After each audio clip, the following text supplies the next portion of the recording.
Finding your tribe is just so critically important.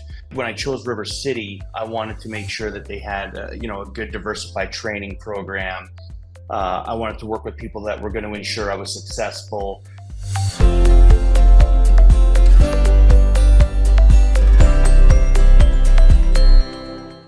Okay, awesome. So today we're doing our pro tip series. We're continuing on with that.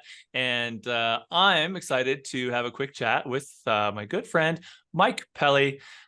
He was Rookie of the Year in his first year. And so I wanted to pick his brain on what were the, insights and what affected his behavior that way. I know him as a go-getter for sure, so I know that is definitely key. But licensed since late 2020, actually in October 2020. Was 100% club recipient in his first year, and then platinum and plus every year since that. And I know that we'll see him in the Diamond Club in no time at all. I'm sure of it. So thanks, Mike, for joining me. I really, really appreciate sharing insights with, a lot of our agents are newer that watch these videos, but these are good tips for anybody at any stage. Anyways, and so again, I appreciate your opportunity to share some insights with us. I guess you're going to kind of give us some highlights of what you see, and or reflecting back, what helped you be Rookie of the Year in your first year. Yeah, you bet. Thanks for having me on. I did try to make some cheat sheet notes here, so if you see Perfect. my eyes darting left and right, I'm not trying to look shady, just trying to consult my notes. So I did try to make a little bullet point list of what I thought kind of helped me be successful. I think there's like 5 or 6 bullet points, so nothing too intense, but things that I do think are pretty important. So if you want, I can get right into it. Yeah, here, kind of. Please, let's knock it out. And this is a little cliche maybe, but I think everyone who's watching this video right now has already hit number 1, and that's picking the right brokerage. There's so many options out there, and finding your tribe is just so critically important. When I chose River City, I wanted to make sure that they had a good diversified training program.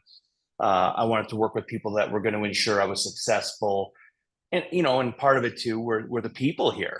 There was a ton of people that wanted to see me grow and see me be successful. And, I'm hoping I'm going to try to mention some names. It's certainly not an all-inclusive list, but there's Cassie Krowick, there's Doug Purdy, there's Doug Cheney, there's Tyler Sukin, Sarah Keats, Michael Waddell, and all of these guys are all top producing high flight agents. And, I'm a big believer that you're an aggregate of the people that you hang with.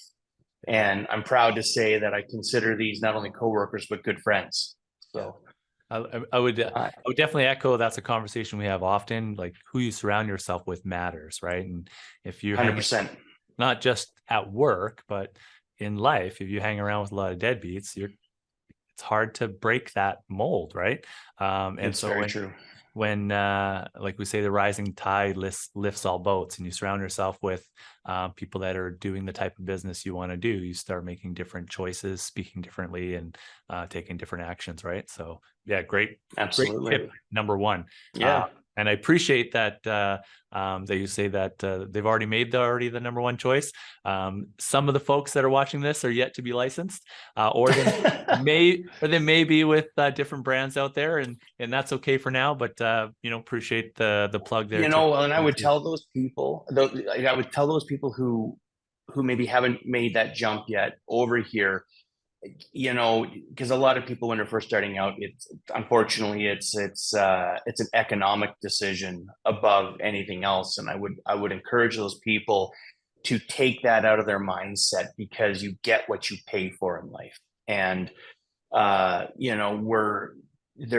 always going to be cheaper, but you get what you pay for. And there's a lot of value add in picking the right brokerage, and River City being being a good example of that. So, Thanks, brother. Appreciate it. All right. yeah. So number two, I guess it would be, and again, I'll do I kind of title these off, and then I did a little mini breakdown, but strong work ethic and dedication. One of the things that I see, or that ensured my success wasn't really talent. It was that I was the hardest working guy in the room.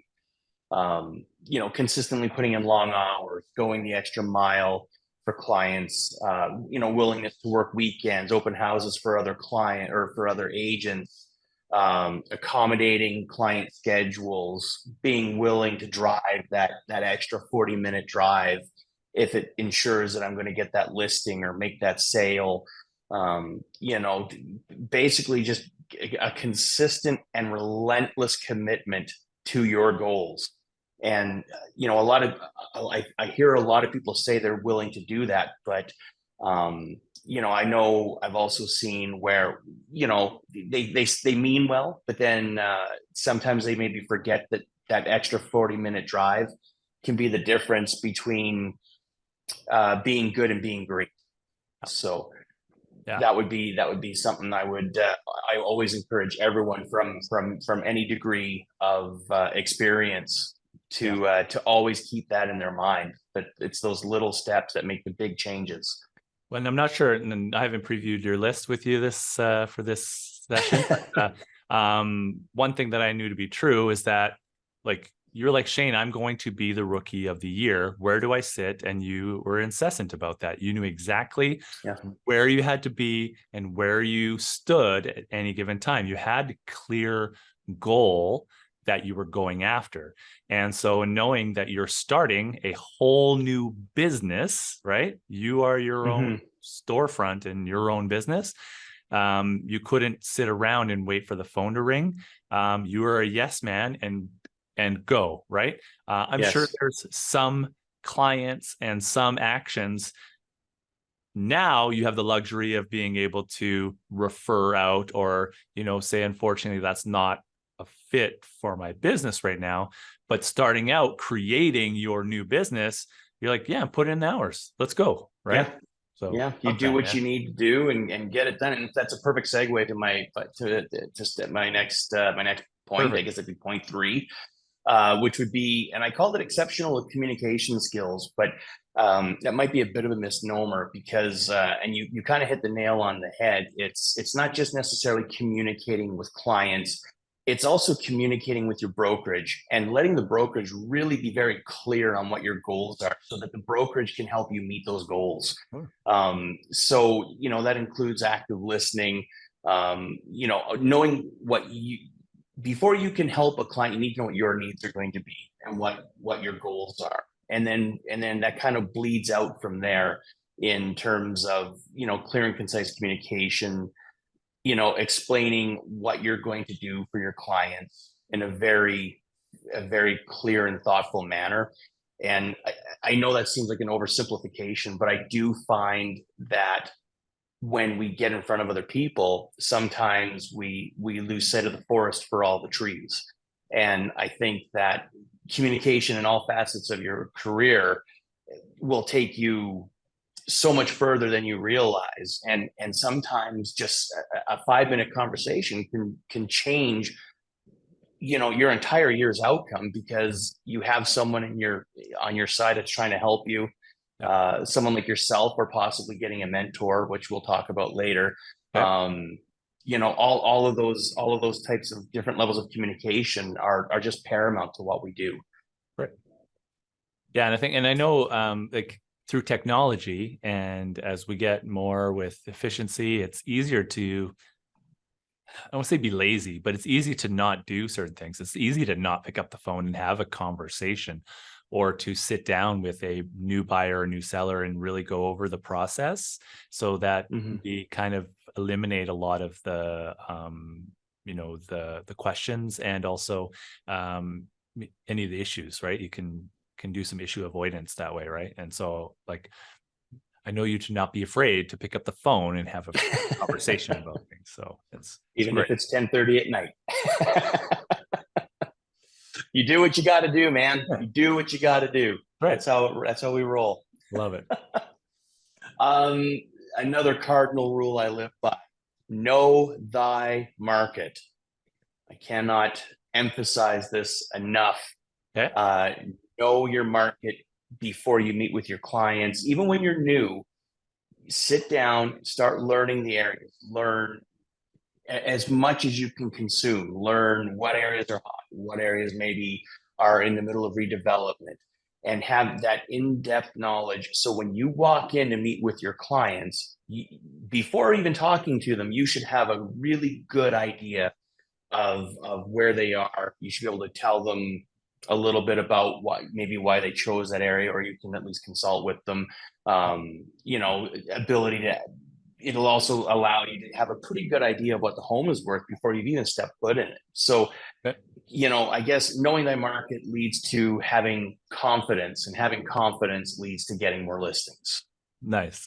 Well, yeah, I guess it's like, hey, I'm not sure that I'm knowledgeable enough to help. That can hold people back from taking action, Yeah, right? Or feeling that they're the 100%. best person for the job. And so starting out, like first couple of months in there, you did mention that you started off doing 2 jobs and you were a little bit slower on the real estate Yes. end, and then went all in and started ramping that up. I imagine you were like, I should have started sooner, full time. Yes. Yes. That being said, definitely. so that could be tip 5.5. But so Absolutely. that being said, where were you going to get your market data? Where were you looking for that? What were you looking at? How frequently were you looking at that? So I honestly, I cheated, and I went. I was efficient, perhaps is the better word. I went to the people who've done this for a long time, and which kind of goes back to one of my previous points: is utilize the people that you have. So I used the Michael Waddells, and the Doug Cheneys and the Jay Coopers, and I said, help fill me in, and they showed me where to go to get market statistics, and go to Korea and all these other places where they're just endless sources of information. And then plus a lot of these agents, and I know I was surprised when I started, the unbelievable wealth of knowledge that they not only have but are openly and willing to share is Nice. unbelievable. And like, utilize the crap out of the people that are willing to help you. Yeah. And honestly, I know that's maybe not quite the answer that most people are going for, but I'll tell you, it saved me a lot of time and aggravation just by hanging out with and helping the people out. And Sure. Yeah. it served me very well. When you talk to some people that have been there and seen some stuff, and you ask their insights on what are they seeing that's going on in the market, they might not say, homes are selling in 63.82 days, right? Like they don't know that, but they're like, No. things are going quicker, things are going, like they know what's happening. So you could look up the technical details easy enough, and anybody in the public can get those stats, right? It's Yes. How do you interpret them? How do you explain them to somebody else? Exactly. Helps you feel good with that. So love that. Absolutely. And then again, it goes back to the more knowledge you have, the more confident you become, the better you are at your profession and taking care of your clients. Right. So love that. If I'm mathing correctly, you have one more for me? For us? Yes, I do. Oh, well done. I'm glad one of us is following along here, because I almost lost where I was. The last one I kind of chose, and like I didn't want to go overboard with too many points, but Right. And probably one of the most important for me that has seen my organic growth expand as quickly as it did was building strong client relationships. And again, I know that's a bit of a gimme, but establishing trust and rapport with clients is paramount, and that doesn't end when you hand them the keys to their home. That's when it starts. I've implemented programs and everything else, but at the core of it is stay in touch. It's all those little attentions to detail: sending out birthday cards, sending out Christmas cards. I send out a cake on their 1-year anniversary of buying their home, for example. Or I will, and actually, Michael Waddell, I have you to thank for this. you also do the cake, and he also does a CMA once a year, which is brilliant. Just no need to ask for it. Here you go. This is what your house is, how much you've built an equity on your house. And I mean, I've only been doing this, I think it's coming up 3 years, so not very long, but I've already turned, I would I don't know the exact number, but about 15% of my clients in that short time have already called me, and I've already relisted the home they bought, and they've used me again, or they've sent out a crap load of referrals. It's those little things that can make or break you in this industry. And always remember, you are your own business, and treat it that way. I love that. Well, and I've recently gotten out of the mindset of saying past client. You have clients. Yeah. Yes. Right. Very, very good point. Yes. And so staying in touch and top of mind with your clients, the people that already know, like, and trust you, and that you want to love on your database. And you said it's just that easy, and it's also just that hard, right? And so the fact that you made a choice to say, hey, I'm doing a market, home equity review, or market update to your clients that have bought with you in the past on an annual basis. Well, that probably didn't happen easy and instantly. You had to put some systems and disciplines in place to make sure that you could follow through with that on a consistent level. And it is a challenge for a lot of new people coming in. But to know that, a couple of those simple things of, here's what I do post sale with every client, no matter what, it's continuing to pay back and compound. One of the master coaches that I work with says that the lifetime value of a past client is $110,000 in their own personal business and referrals. You've already done the hard work of earning that business.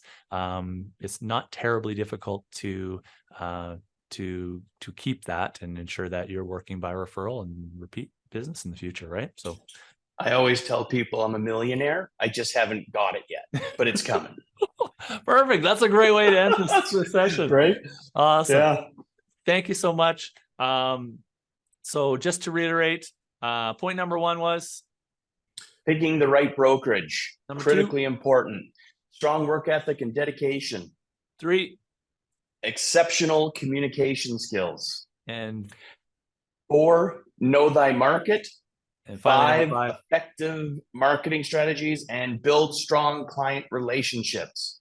It's just that easy, and it's just that hard. So what? You that is watching, you're also a millionaire. You just haven't gotten the money yet. So it's coming to you. Great pro tips. I really appreciate you taking the time, Mike, to share some insights and your energy. I know how much you love doing video, and appreciate you sharing some insights with us today.